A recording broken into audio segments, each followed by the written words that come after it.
नमस्कार विद्यार्थी मित्रांनो, आपण Yashwantrao Chavan college of science कराडमध्ये इयत्ता 11वी सायन्ससाठी प्रवेश घेतलेला आहे. आपणा सर्वांचं स्वागत आणि अभिनंदन. तुम्ही आतापर्यंत सायन्स हा एक विषय 10वी मध्ये किंवा 9वी मध्ये बघितला, पण त्याचे दोन भाग होते, सायन्स 1, सायन्स 2 आणि दोन्ही मिळून 100 मार्कांचा एक विषय होता. परंतु आता जेव्हा तुम्ही 11वी सायन्सला प्रवेश घेता तेव्हा या सायन्सचे 3 विषय होतात, फिजिक्स, केमिस्ट्री आणि बायोलॉजी. तर त्यापैकी मी आपणाशी फिजिक्स या विषयाबद्दल बोलणार आहे. मी सौ R S Patil Dhotre madam. माझा विषय आहे फिजिक्स किंवा भौतिकशास्त्र. ठीक आहे. तर आता हा एकच विषय 100 मार्कांसाठी आहे. तर या 100 मार्कांचं डिस्ट्रीब्युशन हे कशा पद्धतीनं आहे बघा. तर 70 मार्क्स जे आहेत ते थेअरीसाठी आहेत आणि 30 मार्क्स जे आहेत ते प्रॅक्टिकल साठी आहेत. आणि हे जे मार्कांचं डिस्ट्रीब्युशन आहे हे अॅन्युअल एक्झाम म्हणजे तुमची वार्षिक परीक्षा त्याकरिता हे डिस्ट्रीब्युशन आहे. म्हणजे तुम्ही 11वीची अॅन्युअल परीक्षा जी देणार ती 100 मार्कांची असणार, किंवा HSC बोर्डाची म्हणजे 12वीची जी तुम्ही एक्झाम देणार आहात ती सुद्धा 100 मार्कांची असणार आहे. तर त्यामध्ये हे जे 70 मार्क्स आहेत थेअरीसाठी कंपल्सरी 70 मार्क आहेत, मात्र ऑप्शनसह त्यामध्ये 98 मार्क्सचे क्वेश्चन असणार आहेत. ठीक आहे. आता या 70 पैकी पहिला जो सेक्शन आहे त्याचे दोन भाग पडतात. पहिल्या सेक्शन मधला पहिला भाग आहे तो 10 क्वेश्चन्स हे MCQ टाईपचे म्हणजे मल्टिपल चॉईस क्वेश्चन्स असणार आहेत. म्हणजे बहुपर्यायी उत्तर, म्हणजे 4 पर्याय तुम्हाला दिलेले असणार, त्यापैकी एक आन्सर करेक्ट असणार आहे. हीच पद्धत सीईटी, नीट, जेई या एक्झाम साठी आहे. तर हे 10च्या 10 प्रश्न कंपल्सरी आहेत.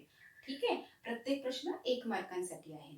आणि याचा पहिल्या सेक्शनचा हा एक भाग, दुसरा भाग आहे तो 8 मार्कांसाठी आहे आणि त्याच्यामध्ये व्हेरी शॉर्ट आन्सर्स क्वेश्चन्स असणार आहेत. ठीक आहे. सो याचा अर्थ काय, तर या क्वेश्चनचं जे आन्सर आहे ते व्हेरी शॉर्ट आन्सर असणार. म्हणजेच काय, तर त्या प्रश्नाचं उत्तर एका वाक्यात असू शकेल किंवा एका शब्दात असू शकेल. तर हे 18 मार्क्स कंपल्सरी प्रश्न असतात 18 मार्कांचे. म्हणजे काय, तर या ठिकाणी तुम्हाला तुमच्या पुस्तकाचं जे रीडिंग आहे ते व्यवस्थित झालेलं असण्याची गरज आहे, किंवा आपण असं म्हणूया सगळे कन्सेप्ट तुमचे क्लिअर असणं गरजेचं आहे. म्हणजे जर क्वेश्चन कसाही फिरवून विचारला तर आपल्याला त्याचं आन्सर देता यावं. यासाठी आपल्याला आपलं जे टेक्स्टबुक आहे ते करेक्ट लाईन टू लाईन वाचलं गेलं पाहिजे. त्याच्यात फॉर्म्युले असतील किंवा डेफिनेशन असेल, एखादं स्टेटमेंट असेल, हे सगळं आपल्याला नीट समजलेलं असलं पाहिजे. काय माहिती आपल्याला की कुठल्याही एखाद्या कोपऱ्यातल्या वाक्यावरती तिथं प्रश्न विचारला जाऊ शकतो. ठीक आहे. तर या पद्धतीनं हे 18 मार्कांचे प्रश्न आहेत. आता हा जो क्वेश्चन पेपर पॅटर्न आहे पूर्ण, तो आपण तुम्हाला व्हॉट्सअप ग्रुपवरती सेंड करूच आहे. ठीक आहे. आता मला वाटतं तुम्ही सगळ्या विद्यार्थ्यांनी आपल्या बुक्सच्या PDF डाउनलोड करून घेतलेल्या असतील. ज्यांनी PDF बुक्स डाउनलोड करून घेतली नसतील त्यांनी लवकर करून घ्या. मला वाटतं काही विद्यार्थ्यांनी पुस्तकं सुद्धा विकत घेतलेली असू शकतात. आता मागच्या आठवड्यामध्ये तुम्हाला जी 3 व्हिडिओ लेक्चर सेंड केलेली होती ती या फिजिक्स विषयातल्या जो तुमचा पहिला चॅप्टर आहे युनिट्स अँड मेजरमेंट्स त्याच्यावरती होती. आणि या आठवड्यामध्ये आपण चॅप्टर नंबर 9 की ज्याचं नाव आहे ऑप्टिक्स याबद्दल व्हिडिओ लेक्चर्स घेणार आहोत. ठीक आहे. म्हणजे आता मागच्या आठवड्यात तुमचा चॅप्टर नंबर 1 चालू झालेला आणि आता या आठवड्यामध्ये चॅप्टर नंबर 9 चालू होतोय. म्हणजे आपण प्रत्येक आठवड्याला 1 चॅप्टर 9th चॅप्टर या पद्धतीनं पुढे पुढे जाणार आहोत. ठीक आहे. आत्ताच आपण तुम्हाला सांगितलं की मी फिजिक्स या विषयी बोलते.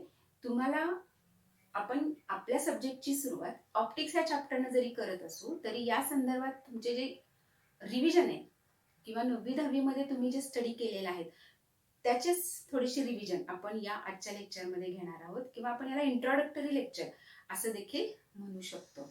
So in the 10th standard you have studied about the refraction of light, also lenses. In 9th standard you studied the reflection of light. So first of all, what is meant by light?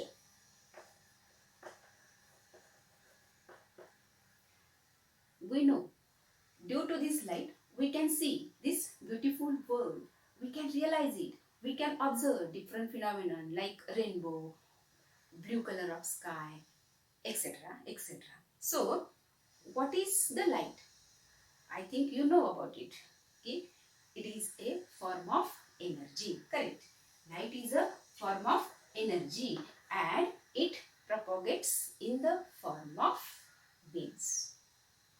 Someone say light propagate in the form of smaller energy packets. Means the particle nature. हां, म्हणजे काय तर कधी कधी wave म्हणजे light जो आहे तो वेव्ह सारखा बिहेव करतो, तर कधी कधी त्याच्याकडे पार्टिकल नेचर असतं. म्हणजे आज आपण लाईटकडे हे दोन्ही प्रकार म्हणजे लाईट दोन्ही प्रकारानं वागते, म्हणजे यालाच ड्युएल नेचर ऑफ लाईट असं म्हणतात. तर या ज्या थेरीज आहेत, आता तुम्हाला जे सांगितलं पार्टिकल नेचर, वेव्ह थेरी किंवा ड्युएल नेचर, हे सगळं आपण 12th स्टँडर्डमध्ये डिटेलमध्ये स्टडी करणार आहोत. आता जस्ट मी तुम्हाला त्याची इंट्रोडक्शन सांगितली. ठीक आहे. पण हे झालं लाईटच्या नेचरबद्दल. पण लाईटचे काही फिनॉमिनन आहेत, जसं की reflection of light, refraction of light, dispersion of light. We have studied about this. So, first of all, we will take the reflection of light. Okay, suppose we have a mirror-like surface, plain surface, and a ray of light, if incident on that mirror, then it get reflected back in the same medium. This is the reflection phenomenon.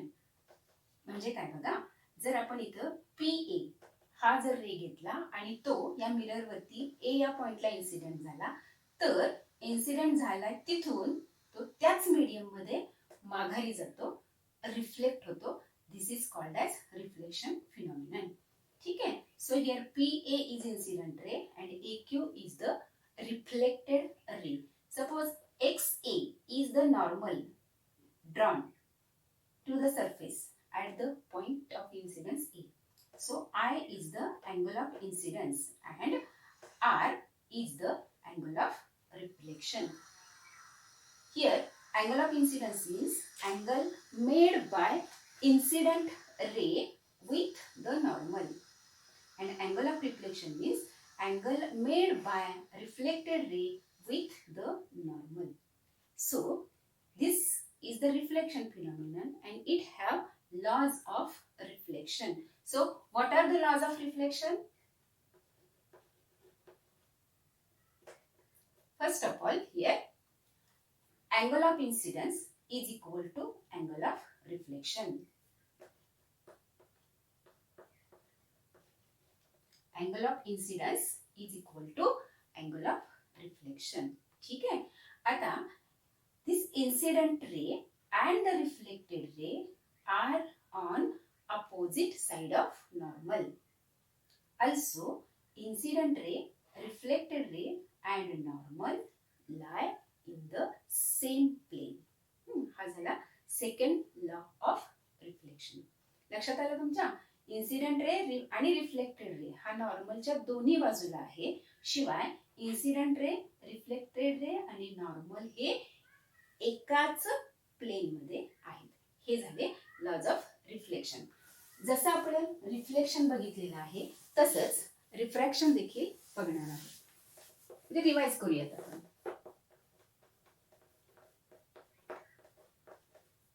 So, what is refraction of light? When a ray of light incident on a surface of a denser medium or any another medium like water or glass. Suppose this ray is coming from air, which we called it as a rarer medium,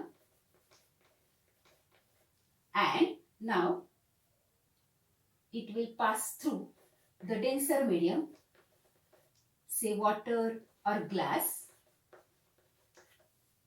What will happen here when this ray of light incident on the surface of water, then it changes its direction. Okay, so this is the original direction of incident ray, but due to the medium it bends, means the direction get changed. If we draw a normal to the point of incidence, suppose this is the normal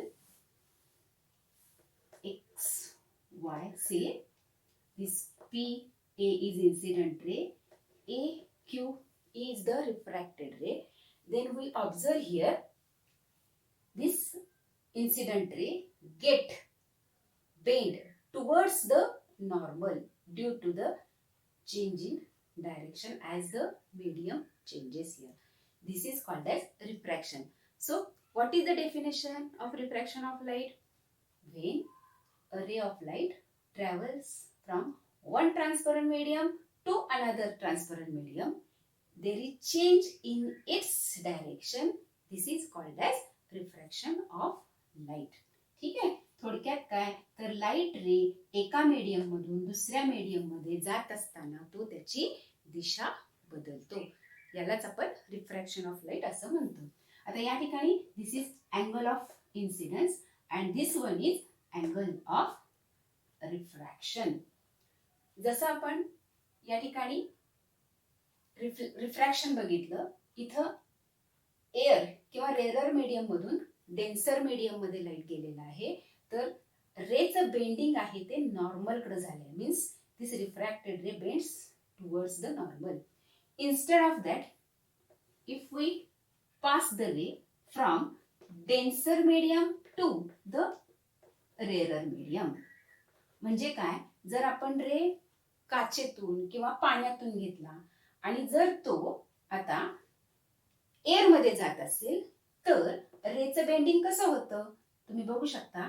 या ठिकाणी लाईटचं bending या पद्धतीने होतंय. आपण जर या point of इन्सिडन्सला normal काढला तर आपल्या असं लक्षात येईल, this ray bends away from the normal. या ठिकाणी आपण म्हणू शकतो, when the ray of light travels from denser medium to the rarer medium, it bends away from the normal. या ठिकाणी तुम्ही बघू शकता, this is the direction of incident ray, आणि मग या डायरेक्शन पासून तो असा नॉर्मल पासून लांब गेलेला आपल्याला दिसतोय. दोन्ही फिगर जर आपण बघितल्या तर आपल्याला डिफरन्स लक्षात येईल. When ray travels from rarer medium to denser medium, angle of incidence is greater than angle of refraction. If ray travels from denser medium to the rarer medium, then angle of incidence is less than angle of refraction. मग तुमच्या मनात अशी पण शंका येऊ शकते की जर रे ऑफ लाईट नॉर्मली इन्सिडेंट झाला तर काय होईल. म्हणजे इथं कोणतेही मीडियम असेल, एअर, वॉटर किंवा वरती वॉटर खाली एअर असं असेल, तर रे नॉर्मली इन्सिडेंट झाला तर काय होईल.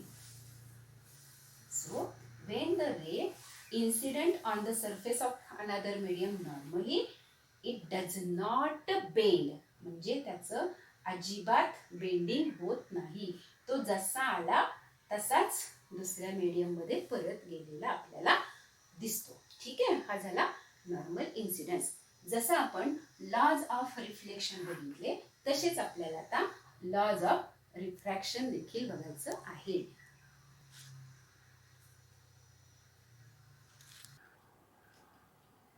Now laws of refraction.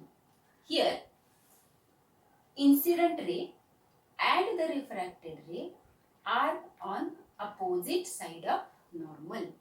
Also incident ray, refracted ray and the normal are in the same plane. ठीक आहे, हा एक लॉ झाला. आणि दुसरा इम्पॉर्टंट लॉ आहे की ज्याला आपण म्हणतो स्नेल्स लॉ ऑफ रिफ्रॅक्शन. काय सांगतो हा Snell's law of refraction? Refractive index of second medium with respect to first medium is equal to the ratio of sine of angle of incidence to the sine of angle of refraction. ठीक है, this is the Snell's law of refraction, and this refractive index of second medium with respect to first medium. याचा अर्थ काय, तर इथं refraction study करत असताना पहिलं मीडियम कोणतं आहे आणि दुसरं मीडियम कोणतं आहे, म्हणजे कुठून आला आणि कुठं गेला हे आपल्याला सांगणं गरजेचं असतं. म्हणून इथं second medium with respect to first medium असं आपण म्हटलेलं आहे. पण रिफ्रॅक्टिव्ह इंडेक्स म्हणजे काय, तर अशी क्वांटिटी की जी आपल्याला सांगते की दुसऱ्या मीडियम मध्ये जात असताना लाईट रेचं बेंडिंग किती प्रमाणात होणार आहे हे सांगणारी ही क्वांटिटी किंवा प्रॉपर्टी असं आपण म्हणूया. ठीक आहे. रिफ्रॅक्टिव्ह इंडेक्स इथं आपण एन अक्षरानं दाखवलंय. कधी कधी याचं नोटेशन असंही असू शकतं, म्यूज या पद्धतीने. This formula can be written like this also, v1 upon v2. म्हणजे काय, तर velocity of light in first medium divided by velocity of light in second medium. ठीक आहे. This ratio is nothing but also refractive index. आता हा जो Snell's law आहे, it is not applicable for normal incidence. म्हणजे normal incidence साठी हा Snell's law आपल्याला वापरता येत नाही. Also you have studied about the refractive index. याचे सुद्धा दोन प्रकार आहेत, रिलेटिव्ह रिफ्रॅक्टिव्ह इंडेक्स आणि ॲब्सोल्यूट रिफ्रॅक्टिव्ह इंडेक्स. आता रिलेटिव्ह रिफ्रॅक्टिव्ह इंडेक्स म्हणजे काय बघा, तर इथं पहिलं मीडियम अदर दॅन व्हॅक्यूम, म्हणजे व्हॅक्यूम सोडून कोणतंही मीडियम पहिलं मीडियम असू शकतं. ठीक आहे.